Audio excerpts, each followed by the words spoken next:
Hey, 102.5, 106.3, the game is officially inviting you to our first ever Super Saturday. Join us Saturday, February 10th at New Heights Brewery in Nashville from 1 to 5 for this fun, family-friendly Soup Fest benefiting the Nashville Predators Foundation. You can enjoy live music, games for the kids, and come sample soup from Bavarian Beer House, Homegrown Tap Room and Kitchen, Fat Bottom Brewing, Mama Java's City Tap, and much more. To purchase tickets and to see all the participating restaurants, head to thegamenashville.com/soup. Going to be an awesome event. For sure. Really looking forward to that. Chasing Big Joe, 102.5, 106.3, the game presented by Regal Realty Group on this Friday. So you said something to me during the break that kind of made me laugh, but also made me think at the same time. Uh-oh. And that is, there's a basketball game in our city tomorrow. Vanderbilt hosting the 5th-ranked team in the country, right, Tennessee. And I just feel like that it's just not getting the coverage that it would have at one time. Like, you know, I mean, I'm interested in that. I want to see Tennessee.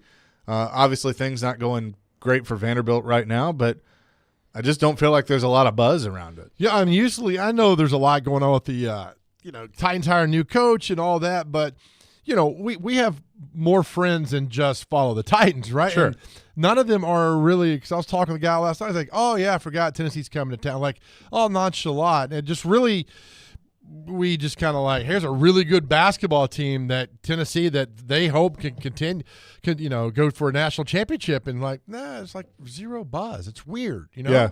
When it used to be a pretty big thing in this town. Tip-off at 5, pregame at 4:30 on 94.9 The Fan between the Commodores and the Volunteers. But, I mean, that's kind of my thing with basketball as a whole, that, like, I like it, but I don't love it. And, if I have the choice to, do something, like I'm so sportsed out with football and hockey right. and, everything through the fall that, like, tomorrow I'm going to go do something else. Like, it's not – like, I had thought about it, I guess, earlier in the week, but sure. I'm just like, I'd rather just – Do you know who the number one basketball team college is in the country, in the AP Top 25? Well, yes, because I have it pulled up in front of me right now. UConn. I had no idea. But I think what's evolved for me is the fact that football has become so dominating in every shape, form, and fashion that, to me, basketball is like late February, I'll start a little bit more, and then once March hits, it's like, all right, here we go, March Madness. And then you act like you've been following the team for months, and you really haven't there. So, yeah, Tennessee rolls in at 14-4. And something else, I was looking last night, and I knew this, but, Tennessee's never been to a Final Four. Nope. You know how hard it is to get to – Vanderbilt's never been to a Final – it's hard to get to a Final Four. When you see Duke's been there like 27 times and Kansas 20 – every time they've been there, it's like – well, only 4 teams get in every year, so that's it's what just, makes it hard. You think they get once or twice getting there, but when a team gets that many times into the Final Four, it's like, my goodness. I mean, is that one of the hard – I mean, I know the Super Bowl is hard to attain, but even getting to a Final Four seems like almost impossible every year. Yeah. I mean, I know a lot of people – it honestly depends on who you ask. I mean, hockey people are going to tell you that the Stanley Cup is the hardest trophy to win. And in some ways it is. I mean, you think about the grueling series that you have to go through and how it's such a physical sport, and, you're hurting, you're beat up by the time you get there. But then you can make the same case for the playoffs and to win the Super Bowl. The NBA, same thing, going through it. The NCAA tournament, I mean, you got to get through 64 other teams to cut down the nets. So, I mean, it's all about how you look at it. But it's funny. Once the Super Bowl gets over with, that's when I start paying attention to basketball, and then you get into the tournament. Yeah, it rolls to there. The schools with the most NCAA tournament wins without a title, the top 3 are Oklahoma 41, Illinois 40, Notre Dame 37 that have been up there. And I'm trying to find teams that have been to the Final Four the most. I would say Kentucky's probably in that discussion. Maybe UCLA. Got to be up there, of course. Kansas, Carolina. Here we go. Finally, way down the list. I'm not going to. Duke maybe, but really Duke got their success, starting with Coach K in the early 90s. North Carolina's made 20 Final Fours. Okay. Are they number one? This was a list from a couple of years ago, though. Kentucky's made 17, and UCLA 17 is in there. Duke has made 16. Okay, so Duke is up there. Kansas 15. I mean, Michigan State and Ohio State have made 10. I mean, it's just Indiana's only made 8, and Louisville's made 8 Final Four appearances. I thought Indiana would be more than that. Then there's a bunch of schools with 6. No, because Indiana basketball, like everybody says, it has this great tradition, but it did with Bob Knight. Yep. Hey, Knight, what's up? What is that from? That's when the kid went off when Knight was walking. Oh, yeah. And then Bobby just went off on him. And like, whatever happened after that, and then he was done after that being there. So, yeah, I mean, there's a lot of teams at the Final, but we'll have plenty of time to talk the Final Four. But North Carolina leads. This was a couple years ago with well, and that's probably still right, though. 20 up there, yeah. Byron says, my wife and I were talking last week. Good. I'm glad you guys were talking. Communication, Byron's the key. We can't really focus on basketball until football season wraps up. There's always been the overlap, so I don't know why it's different now. Yeah. I don't know. That's a good point. Because it's so – because the Super Bowl used to end like today. 38 years ago today, the Chicago Bears beat the Patriots in the Super Bowl, okay? Mm-hmm. January the 26th, great dominating performance. So the Super Bowl always ended in mid to late January. So now the Super Bowl ends February the 11th. Right. Right? I think maybe the biggest difference is that, when you were growing up, on Sunday, that was it. You had 2 games that you could watch on Sunday, and that was it. And then the advent of Monday Night Football, so then that got 3. How old do you think I am? Well, not that old, but you know what I mean. Like I'm saying it was different for you than it was for me. For me, like it gets to the point where you can watch every game if you want to, if you have the right package. How old were you when you started really watching football? Not like, oh, Dad, they're running a 4-3. I mean, just like you're watching football. When did the Cowboys win the second Super Bowl? It was 95? 93. They won 95, okay. The third one. All right. Okay, so you're 8, 9. Yeah. Same way. I mean, when I grew up here in Nashville, you had to basically choose between the Steelers and Cowboys because they were teams that were winning. Raiders were down there too, but so for me it was like mid-70s, I would do that. And see, my dad liked the Raiders because that was, the John Madden was like his favorite. Right. So when he was growing up, that was when they were in their heyday.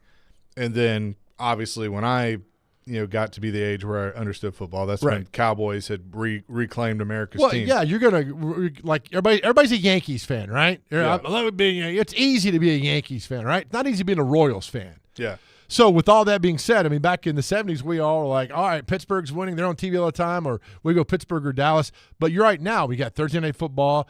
You got Sunday night. You got Monday night. There's just more options with it. Yeah, and then so it dominates everything we do. And it's become, I mean, look at the ratings become the biggest thing around. So, me as growing up, I mean, Big East basketball was fantastic. I watched every Monday night. I knew all those guys. It was crazy. And so, but now as you kind of evolve and get older, it's like, yeah, I'll watch it. It's funny. Like when I was a kid growing up, hockey wasn't very big around here, so I couldn't tell you the hockey team. But baseball, Braves. Football, Cowboys. Mm-hmm. Basketball, Bulls. Pretty much how it went. That's what I grew up with. Now, I think we would talk college basketball a lot more if Vanderbilt was ranked 5th. If that Vandy team was a Tennessee team or a Tennessee team was whatever. That's a really good question because I would have thought with Tennessee being ranked 5th, we would talk about it more because Tennessee, I mean, they have a bigger fan base. So they do. But we're not. But I think Tennessee basketball fans, I may be wrong, you guys are a little bit like, all right, the tempered expectations because you saw what's happened. Yeah, I don't trust the coach. The last year. I don't trust head coach. Like, I'm glad you're ranked 5th, and I'm glad you got great players right now. Talk to me in March. I mean, they should have probably won the national championship last year. I mean, right? They should have more Final Four appearance. They should have a Final Four appearance under Rick Barnes. Correct. But they don't. That's right. Because they bleep the bed when they get to March. Watch your mouth. Yeah, this is his 9th season up there. Talk to me in March. Look, Loaded this teams. is a really good team. All right. Talk to me in March. I will talk to you tomorrow. Derek and Willie are listening to this right now, probably laughing because I have gone round and round with them so many times of I don't trust Rick Barnes. He's great in the regular season and he sucks in the tournament. What's his nickname? Regular season Rick? Is Yeah. that what they call him? Yeah. So talk to me in March. Talk to you in March. Talk to me next. What's next? What's coming up next on the great show, Chase? Well, right now, as we go to the break, and let me pull this up. Talk amongst yourselves for You a got second. this, buddy. You can do this. We have we have a pair of 4-day passes and a car camping pass for Bonnaroo. Whoa. 615-737-1025. Tell Nick he's pretty.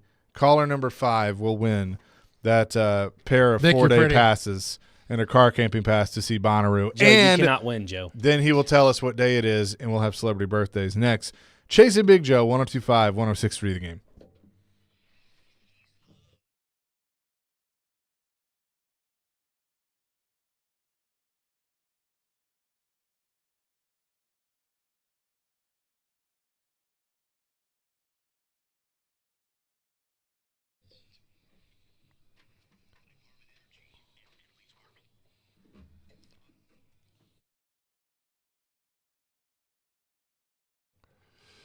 Hey, friends, I love hearing from you and for everybody who's used Medical House Calls and love the experience and care that they give. Here's how it works for Medical House Calls. 1, give them a call because all visits start with a phone call with one of the providers to determine the extent of your needs. 2nd, pick your treatment. Answer a few questions. They'll provide you with the best treatment options, home visit, telehealth, or virtual prescription. And 3rd, you'll feel better in no time. Their great medical staff will get you up and running and, yes, feeling better. Board-certified nurse practitioners and physician's assistants will guide you the entire way. In fact, Chuck McDowell used Medical House Calls, so impressed with their care, their service, and their commitment, he bought the company. Yeah, just visit the website, medicalhousecalls.com, medicalhousecalls.com, where the nearest clinic is your home.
Chase and Big Joe, 102.5, 106.3 The Game. Tune in to 94.9 The Fan on Sunday as Vanderbilt women's basketball takes on South Carolina. Tip-off at 2 o'clock. Pre-game at 1:45. Coverage also available on the 94.9 The Fan app, the 949thefan.com. All right. With that, what day is it, Dr. Crane? Let her rip. Today it is Earned Income Tax Credit Awareness Day. Huh? Exactly. There's another one we just don't know. What? What is Another that? another one we have is International Customs Day. Are you familiar with that, Joe? Yeah. When Like- I come through Rayon City, I got to go through customs. Okay, at least they don't search you. That's good. Mike Organ has to go through twice. What's up with that? He does, which is weird. That is odd. The other one we have is Lotus 123 Day. Don't know what the hell that is. Is that a computer thing? It looks like a computer thing, yes. Well, you count me out. Okay. National Activity Professionals Day. What is that like? That sounds like a fancy term to say like people that don't do anything. Yeah, that is. It has a picture of a yoga pose, so I. Oh, there you go. There you go. Other one we have is National Big Wig Day. You know, Well, they that's have a Joe. wig, yeah. Like a big wig, or Yeah, like, like a massive one, like Dolly Parton style Oh, wig. not Yep. like Oh. me around the office, like a big wig. You are a big wig. By the way, we laughed at that yoga thing when we can't even bend over and touch our toes. So No, it's like I've been able. I barely can walk today because my back hurts.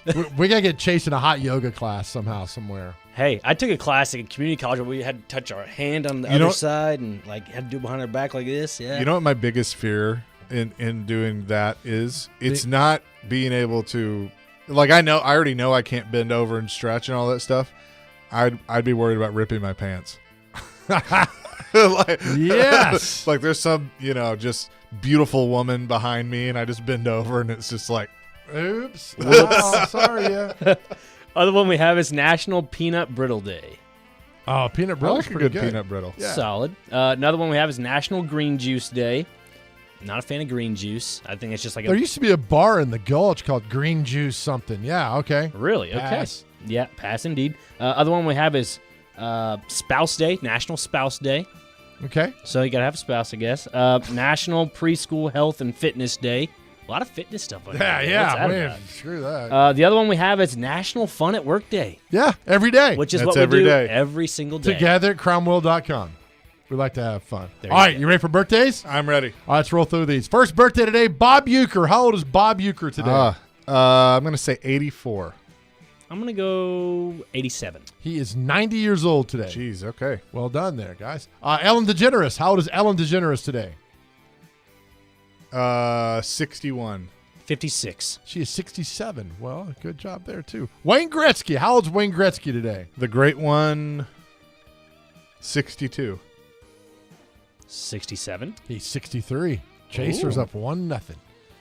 You should have got that one anyway, Chase. Good job on that. Let's see who else. Ooh, actor Scott Glenn. He was in Backdraft, The Right Stuff, Silence of the Lambs. Backdraft is a great movie. It is. Yegos, we go. I don't know. 61. 53. 86. Oh, boy. Not bad there. Okay. Musician Lucinda Williams.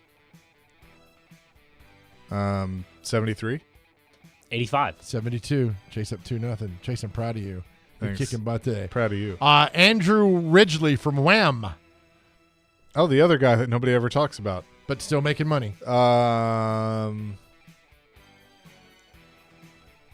64. 61. 61 exactly. All right, last one here. You got to get it. Who can get this one? The lead singer of Cinderella lives here in Nashville, Tom Kiefer. How old's Tom Kiefer? Tom Kiefer, 58.